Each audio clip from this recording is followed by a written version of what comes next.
Look! Look, the dynamic duo! I got Hey, welcome to the Dynamic Duo. I'm Franz. I'm Kevin. Welcome to the new Batcave and Avengers Tower, everybody. Tom, but I'd like to talk to you about Falcon and the Winter Soldier. Yeah, we definitely got to talk about Buck and Bucky and the Bird. We got to talk about Bucky and the Bird. And I don't know who you want to go first, but what is your impression of Falcon and the Winter Soldier? I absolutely love it. And this is not just a spoon-fed answer. I love the thing. I'm going to be mad at the end of the next 4 weeks when it's over. Because they've only done 6 shows. That's all it is. Yeah. I originally thought that they had done the 11 run like what we got for WandaVision. And when I found out it was only 6, I literally wanted to throw something at the TV. I really, really like it. It goes back to what we said months ago when we were talking about the preview for this. It looks like you're watching a miniature movie. The performances are dead on both sides, because a lot of people kept saying that Anthony Mackie was going to outshine Sebastian Stan. Both of those actors are holding their own. The thing simply works. It just works. I have to admit, I was a little bit worried. I was worried because coming off WandaVision, and I don't mean to make a comparison, but coming off WandaVision and the disappointment that I had with that show, and the more time goes by, the more I think it was a horrible show. So I was yeah, I think it's Thor Ragnarok. Nothing is worse than Thor Ragnarok.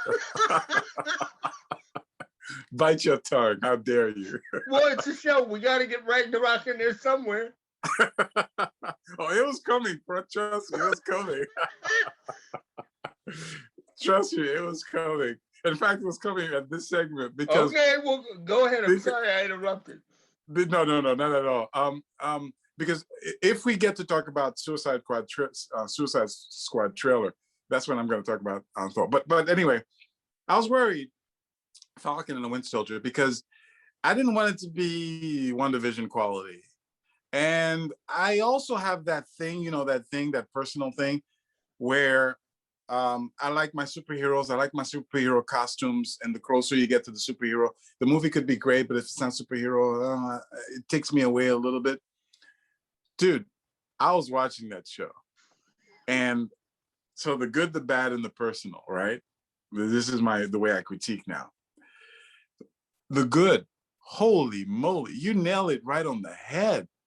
It is a movie, but it's not just a movie. It's like big budget Avengers. Unbelievable. Yes. Unbelievable. That opening sequence was as good as I've seen in any movie. I love when a sequence is, action and it builds upon it's the Jurassic Park, Steven Spielberg thing, where the action is blowing you away and then it takes you to another level. Yeah. And then just when you think it's over, it takes you to another level. Yeah. That opening sequence was fantastic. It was super, it was beautiful, it was intense, it was captivating, and it gets the genre. It's because unlike WandaVision, which bored the crap out of me, it knows what the genre is. Mm-hmm. It's superhero action, adventure. And it starts with that. And it satisfies me in a mind-blowing way with that. Imagine if WandaVision had started that way. If we saw Wanda in her red suit and she was like casting spells and fighting, that we've talked about this before in previous shows, that would have sold us already. So this is what the show did. But more than that, the delivery, and again, that difference is fascinating to me because I don't understand it. I don't get it. but the delivery of the actor, the delivery of the writers, the delivery of the directors, the delivery of it all comes together to produce a quality product. It's the reason why I love Superman and Superman and Lois. But it's also interesting because the difference between Superman and Lois and Falcon and Winter Soldier, to me, is that one is definitely big budget. Like one is Hollywood production. The other one is good. It's trying. It's delivering on many levels. But you could tell the budget is lower. Yeah. You know what I mean? Whereas Falcon and Winter Soldier, I mean, I'm watching the Avengers, basically. I'm watching Avengers budget. And the depth of it all, the relationship between the sister, the backstory between Sebastian. I mean, you know what? A plus. Yes. Falcon and Winter Soldier, excelente. 10 out of 10. That's why I said at the end of the next month, I'm going to be very, very angry. And it's Disney Plus, but it give me something decent on the flip side, so that my Friday mornings and Friday afternoons, I have something to look forward to other than meeting up with you. I'm going to be very angry when Falcon and Bucky are done. How do you follow that up, though, man? How do you follow that up? Who you know, what else can they do? Like what's in the works? See, the only thing that I think could be coming, but they're keeping it quiet, is What If. What if? Just as a change of pace. Yeah. And Loki too. Loki scares me because I don't know if we'll talk about it when it comes out. But Loki scares me. I hope it's good. I have a feeling they're going to do a lot of WandaVision-esque stuff with Loki. I'm worried. If they try to do that comedy humor thing with Loki, it's not. Anyway, I'm worried. I hate to say it, partner. You already know it's coming because of Tom Hiddleston's delivery as an actor. Yeah, you're right. They've already laid the groundwork for it. You're right. What did you think of the Suicide Squad trailer? Briefly. Actually, I liked it. I'm gonna go back and look at it because what I saw of it, because I ended up seeing it in a very weird way. I only saw a portion of it. So I haven't seen the whole thing yet, but the little bit that I saw, I liked. And as I mentioned earlier in the show itself, they're already talking a third one. Yeah. And James Gunn and Margot Robbie are already talking about a third Harley Quinn movie. Yeah. Well, it looks like that's I shouldn't say third Harley Quinn, a second Harley Quinn movie. Yeah.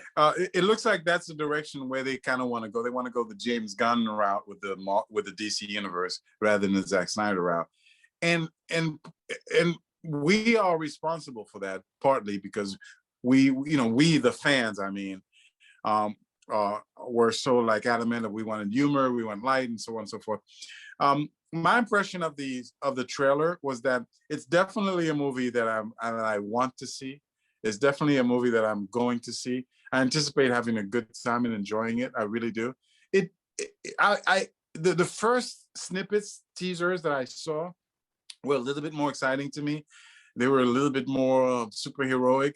Right. You know, I love authenticity of the costumes. I love that they didn't run away from that. This trailer didn't maximize that as much as I would have liked, but it didn't blow me away, but I definitely am looking forward to it. Now, here's where my Thor Ragnarok comparison comes in, because I have to put that in somewhere. Yeah. So they're clearly taking the comedy route with this movie. Uh-huh. It's going to be a light-hearted, kind of funny movie, cutesy movie, but and I like that. So I could be called a hypocrite for not liking that in Thor. But two things I would say about that. The first is it's a very tough thing to deliver. It's a very difficult thing to deliver.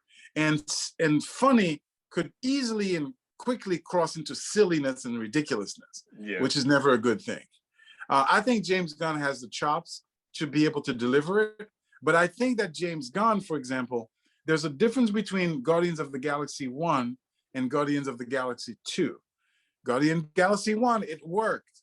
In my opinion, in Guardians of the Galaxy 2, it was too much, and it reduced my enjoyment of that movie.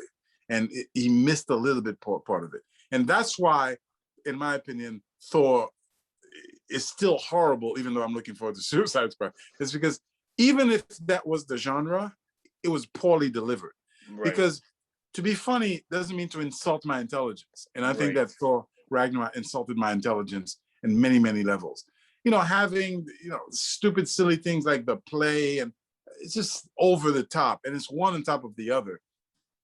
One quick example that I'll give is when Thor comes into the gladiator thing, and he's like, and he sees the Hulk, and he goes, "Oh my God!" And he points to the Grandmaster, and he's like, "No, that's my friend from work." Yeah, I quote that line. That's my. The only reason why they put that in there was to get a giggle out of the audience, because that piece of the scene serves no other reason. It no other reason, and it did get a giggle out of the audience. But to me, it doesn't make sense. It went too far. It wasn't funny because it doesn't make sense. Why would it would have been closer to be like, "Oh, Thor, oh, you're in trouble now," rather than he's referring to his captors like they're close friends. You know, "Hey, oh, that's my friend. Maybe we can have dinner later tonight." That, you know, so Thor failed on. Taika Waititi failed to deliver the funny, in my opinion. But secondly, and perhaps most importantly, you have to know who you're dealing with, and that genre doesn't fit Thor. Like, you could do that for Spider-Man maybe, but you can't do that for Thor. It's like doing it for Conan. Imagine a silly, campy Conan movie. Mm-hmm. That doesn't work. So I still hate Thor right now. The point is, I still hate Thor. All right.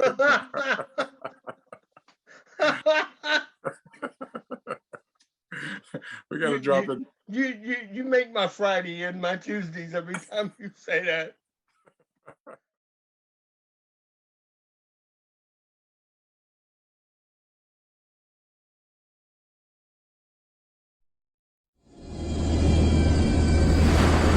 This looks like a job for Superman. Hey, look! It's Spider-Man! The dynamic duo return next week. Don't listen.